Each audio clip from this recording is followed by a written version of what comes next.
Hi everyone, welcome to the visual guide for Storm's Crown. This is the first new normal trial made available by patch 6.2 in Final Fantasy XIV Buried Memories. This encounter is quite hair-raising, and the sheer volume of mechanics will blow you away. My name is Miztech, and I'll be your trial guide. Void Arrow 4 will deal high raid-wide damage. Healers be ready with those shields and heals. The boss will turn to face a random cardinal and begin to cast Savage Barbarity. An orange arrow indicator will show where she'll eventually throw her sword for a massive circle attack, while the fan of swords on her boss model indicates that an extra line attack will occur directly through her. Players will need to move to the opposite side of the boss from the arrow indicator to avoid getting hit by both attacks. When the boss casts Hair Raid, she'll tether to her sword on the edge. She'll then leap onto the sword, turn back towards the center, and throw out a massive frontal cleave attack. All players will need to move to the edge of the platform that the sword is on so that they are behind her when she casts her cleave. Void Arrow 3 will target the primary target with a 2-stack Tank Buster.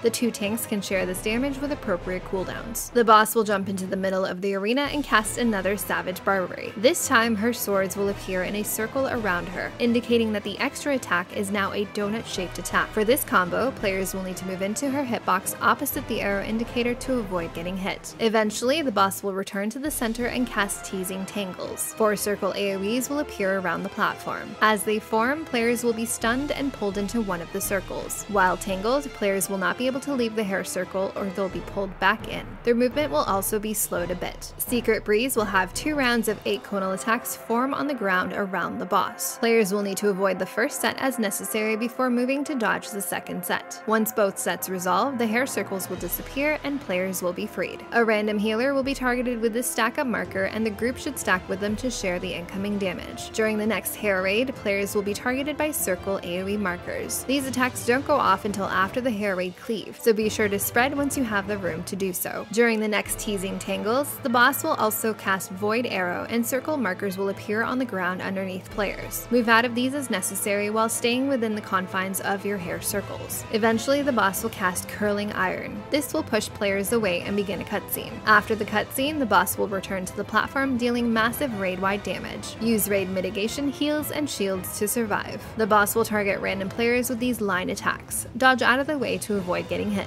Spiral AoEs will appear with a red circle AoE in the center. Players will have to move out of the center and in between the spokes of the AoE attacks to avoid getting hit. Many line AoEs will form over the platform during this time, so stay quick on your feet. If you're having trouble, this is a great time to use Sprint. Eventually, another healer will be targeted for the stack up marker, and the group will need to stack together to share the damage. At the same time, one player will be marked with this large brown marker. This player will eventually drop a massive circle AoE underneath them, and they can stay out of the stack group and drop their circle off somewhere safe before returning to the group. Immediately after, both tanks will be targeted for tank busters that must be moved away from others. Use cooldowns and heals to survive. The boss will then begin to pound on the ground, dealing raid-wide damage with each hit. This can be healing intensive, so use what you need to survive. Next, a tank will be marked with this flare target, and they'll need to move away from the group to reduce damage. Another healer will be marked for stack up, and the center under the boss becomes deadly. To handle this combo, the group will stack with the healer on the edge of the platform on one side of the boss, while the flare tank moves to the opposite edge. At this point, the boss will spawn a number of twisters from the center of the arena that will travel to the outer edges of the platform before disappearing. Getting hit by these will deal damage and debuffs and also throw players into the air, so they'll need to be avoided. The boss will throw out a large point-blank AoE circled, followed by another ring around the outer edge. Players will need to dodge out first before moving back in. At the same time, players will be marked with circle AoE markers and will need to spread apart to avoid overlap. All of this is happening while tornadoes are still spawning, so watch your feet. The boss will pound the ground and then target random players with the line attacks again. She'll punch the ground some more and bring down multiple rounds of massive circle AoEs to avoid. Another set of hair circles will appear and tether players. Players will have to dodge the boss attacks while staying within their circles. If you find you're having trouble, again, this is another great place to use your sprint. A knockback marker will appear on a random edge, and players will have to pre-position in such a way to get knocked back within the confines of their circle. More tank busters, more ground pounds, more line attacks, more falling circle AoEs, lots more hair circles. As you can see, all of these mechanics will start to overlap with increased difficulty as the encounter continues. Once you get the hang of all the crazy dodging, you'll have her down in no time. If you have any questions or comments, please let me know.